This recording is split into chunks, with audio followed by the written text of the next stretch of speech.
여태까지 시그널 중에 가장 확실한 반전 신호가 떴습니다. 안녕하세요. 50억 아빠입니다. 불과 열흘 전까지 시장이 망할 듯 비관론이 가득했던 게 거짓말인 것처럼 시장 분위기가 바뀌었습니다. 오늘 영상에서는 비트, 이더, 솔라나 뿐만 아니라 전체 시장에 대한 관점과 여러 알트코인들까지 종합적으로 다뤄보겠습니다. 오늘 새벽 연준 의장 파월이 연설에서 굉장히 강력한 발언을 해주었는데, 금리 인하를 위해 물가 상승률 2%를 기다린다면 이것은 너무 오래 기다리는 꼴이라고 발언하면서 금리 인하에 대한 확신으로 시장이 뜨겁게 반응을 해주고 있습니다. 그런데 금리가 올랐다가 내려오는 타이밍은 대부분 경기 침체가 동반되기 때문에 금리 인하는 오히려 좋지 않다라고 말씀도 많이 하시는데, 저는 이번 코인 시장은 금리 인하와 함께 강력한 반등장이 올 것으로 예상을 하고 있습니다. 첫 번째 이유로 머니마켓 펀드는 안정적으로 고금리를 받으면서 돈을 예치하다가 돈을 빼고 싶으면 빠르게 출금해서 다른 곳에 투자할 수 있는 단기 금융상품인데, 고금리 환경으로 마땅한 투자처를 찾지 못한 자본이 쏠리면서 이 머니마켓 펀드로 들어온 자금이 역사상 최대 규모에 도달한 상황입니다. 그러나 금리 인하가 되면 이 머니마켓 펀드의 수익률도 떨어지기 때문에 자금이 유출될 수밖에 없고, 여기서 빠져나온 자금은 금리 인하의 퍼포먼스가 좋은 스몰캡과 저평가 자산군으로 이동하게 되면서 강력한 매수세가 코인 시장으로 밀고 들어올 수가 있습니다.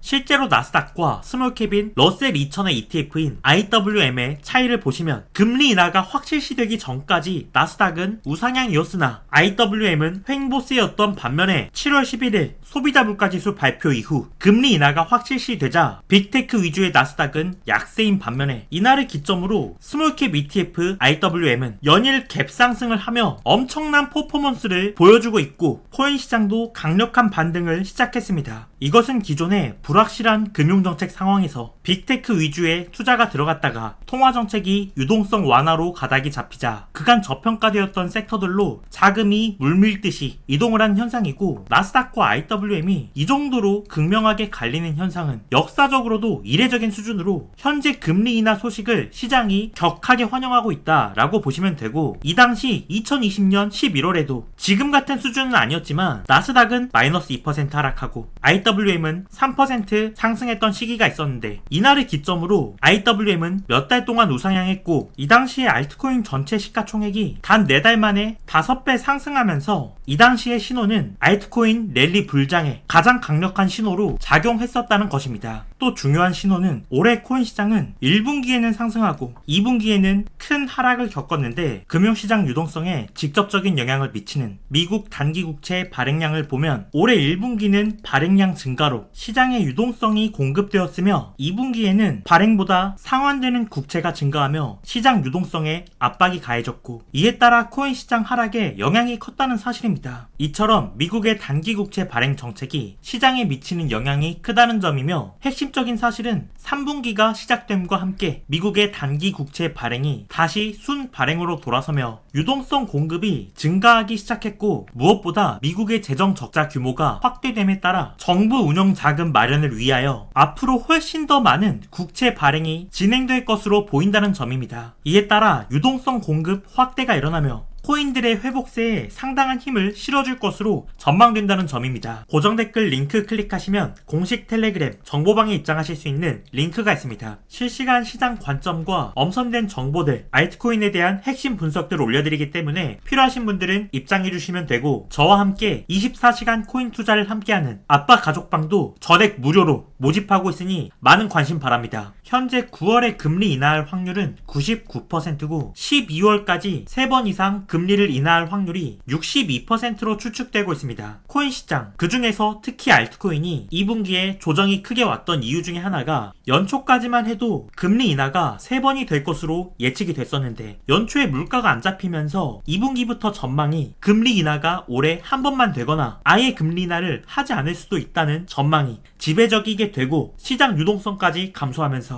코인 시장이 하락한 이유가 굉장히 컸습니다. 그런데 다시 올해 초 전망대로 금리 인하 3번이 가능하다는 전망이 우세해지면서, 그렇다면 과매도된 알트코인들이 다시 회복을 해줄 수 있는 환경이 만들어졌다는 것입니다. 그리고 알트코인들 회복에 불을 지펴줄 소식, 이더리움 현물 ETF가 특별한 변수가 없다면 7월 23일 화요일에 상장이 될 예정이라고 합니다. 이더리움에 대한 데이터를 보면 연구 보유자란 팔지 않고 매수만 하는 주소들을 가리키는데 이더리움 연구 보유자들의 매수세가 2분기 내내 굉장히 컸다는 사실을 알 수 있습니다. 그런데 과거에 이들의 매수가 컸던 시기는 항상 좋은 매수 타점이 됐었다 라는 사실을 과거 데이터로 알 수가 있는 만큼 최근에 집중되고 있는 이들의 매수 규모는 주목할 만하다 라는 사실이고, 온체인 분석업체 카이코에서 이더리움 ETF가 출시되면 비트코인보다 상승률이 높을 수 있다는 데이터를 내놓았는데, 주요 이유가 현재 이더리움 가격이 비트코인 가격의 5%에 불과하며 이더리움의 마켓 뎁스, 그러니까 거래소에서 거래가 가능한 양이 굉장히 적기 때문에 기관의 대규모 매수가 들어오면 가격이 급격히 상승할 수 있다는 것입니다. 실제로 이더리움의 28%가 현재 스테이킹되어 잠겨있고 거래소에 유통 중인 이더리움은 역사상 최저 수준이기 때문에 현물 ETF로 기관들의 수요가 들어오면 이더리움 가격이 급등할 수가 있다고 보입니다. 이것은 비트코인과 이더리움의 상승률을 비교한 차트로 상승이면 이더가 비트보다 강세고 하락이면 비트가 강세라는 뜻인데, 현재 이더리움이 저평가 영역에 있는 상황이며 항상 이 수치는 약세 이후에 강세가 왔었던 만큼 이 하락 추세선을 위로 돌파해주면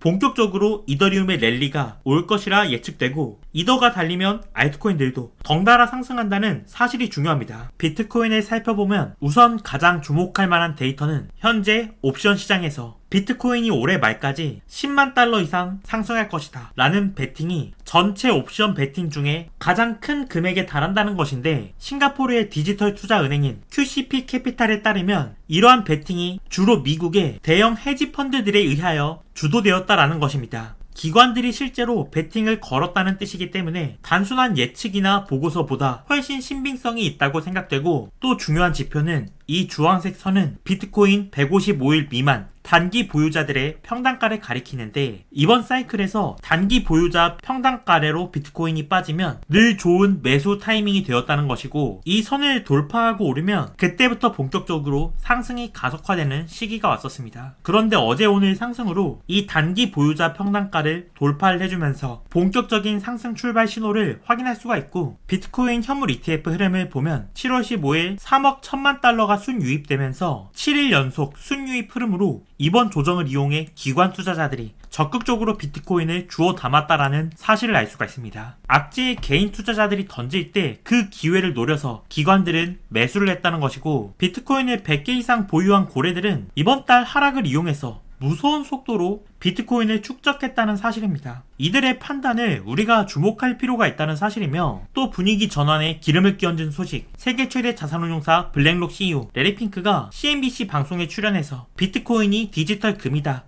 라고 다시 한번 발언을 해주면서 시장 신뢰 회복에 도움을 주었다는 사실이며, 또한 트럼프 후보의 소식을 빼놓을 수가 없는데, 최근 친암호화폐 행보에 이어 미국 부통령 후보의 친암호화폐 벤스 상원 의원을 지목해주면서 기존의 바이든 정부에서 가상자산에 부정적이었던 스탠스와 완전히 다른 행보를 보여주고 있다는 사실입니다. 트럼프 후보는 주말 총격 피격에도 불구하고 미국에서 가장 큰 코인 행사인 비트코인 2024 컨퍼런스에 참여해 연설을 하겠다고 밝히면서 역사의 길이 남을 한 장면을 앞두고 있고, 현재 예측 베팅 플랫폼 폴리마켓에서는 트럼프의 대통령 당선 확률을 71%, 바이든 17%로 역대 최고의 승리 확률을 보여주고 있습니다. 이에 따라 트럼프 빔이라고도 불릴 만큼 암호화폐 시장이 이를 격하게 반기고 있다는 사실이며, 또한 트럼프가 당선된다면 이더리움에 이어 솔라나 현물 ETF까지 출시가 유력하다는 점입니다. 현재 솔라나 ETF는 내년 3월을 승인 마감 기한으로 앞두고 있는데, 바이든이 당선되면 승인이 거부될 것이고 트럼프가 당선되면 3월이 아니라 그보다 앞당겨져서 승인도 가능하다는 입장이며, 솔라나의 최근 데이터를 살펴보면 솔라나 생태계에 예치된 자금 규모가 나날이 계속 성장하고 있음을 알 수 있는데, 이게 굉장히 특별한 수치입니다. 왜냐하면 전체 생태계로 놓고 보면 이번 조정에 자금이 상당히 빠져나갔음을 알 수 있는데, 그럼에도 이 정도 버텼다는 것은 여기에 솔라나의 역할이 컸다는 것이고, 그만큼 솔라나 생태계가 강세에 있음을 알 수 있는 부분입니다. 그리고 토큰화 시장에서 가장 핵심 분야인 미국 국채 시장에서 메이커가 10억 달러 규모의 국채 투자 계획을 밝히고, 여기에 블랙록의 비들과 온도파이낸스, 슈퍼스테이트가 참여 신청을 계획하고 있다고 밝혔는데, 국채 토큰화 시장은 기존의 전통 금융권에서 크립토 시장으로 자본이 넘어오는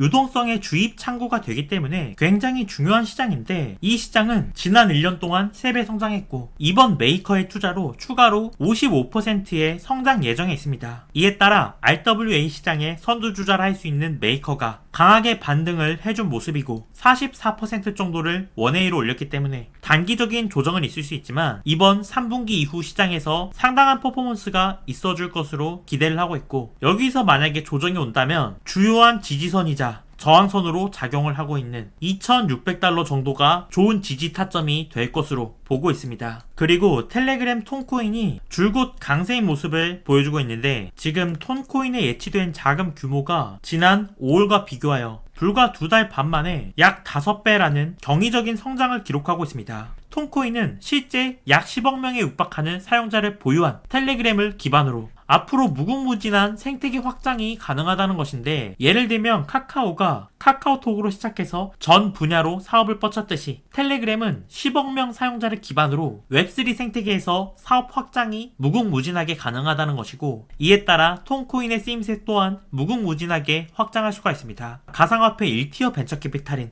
판테라 캐피탈에서는 톤코인에 올해 초에 역사상 최대 규모의 투자를 단행한 데 이어 추가 투자금을 모집 중이라는 소식이 전해졌고, 최근에 체인링크에 대한 고래들의 매집이 계속 관찰이 되는 상황입니다. 지난 2주 동안 일부 체인링크 고래 그룹에서 약 1600억 원 상당의 매집 정황이 발견되었고, 현재 기관들이 체인링크에 대한 관심을 많이 보이고 있는 상황입니다. 최근에 제가 텔레그램에 올려드리기도 했는데, 기관 전용 거래소인 코인베이스 프라임을 통해 870억 원 상당의 기관 매수가 있었던 정황이 관측되기도 했고, 앞서 말씀드렸던 고래 그룹과는 또 다른 매수자인 만큼 체인링크를 계속 긍정적으로 보고 있고, 최근에 리플이 좋은 퍼포먼스를 보여주고 있는데, 리플이 SEC와의 소송에서 약식 판결로 승소한 날로부터 1년이 지났습니다. 그런데 SEC에서 밝힌 바에 따르면 오는 18일에 리플과의 비공개 회의를 통해 소송 합의를 논의한다는 소식이고, 이에 대한 소송 종료 기대가 첫 번째 호재이며, 두 번째 호재는 미국 CME 거래소와 CF 벤치마크에서 리플과 인터넷 컴퓨터의 실시간 지수를 7월 29일부터 도입한다고 밝혔는데, 이와 같은 지수 도입은 상당히 상징적인 소식이라고 생각하고, 앞서 소송 합의와 더불어서 겹호재로 좋은 모습을 보여주고 있다고 생각됩니다. 여기까지 전체적으로 알아보았고, 2분기에 많이 힘든 시장이었지만 3분기부터 많은 점들이 변화하면서 시장이 변곡점에 있다고 생각됩니다. 앞으로는 힘든 시간보다는 좀 지쳤던 마음이 치유가 되는 시간들이 오지 않을까 생각되는 만큼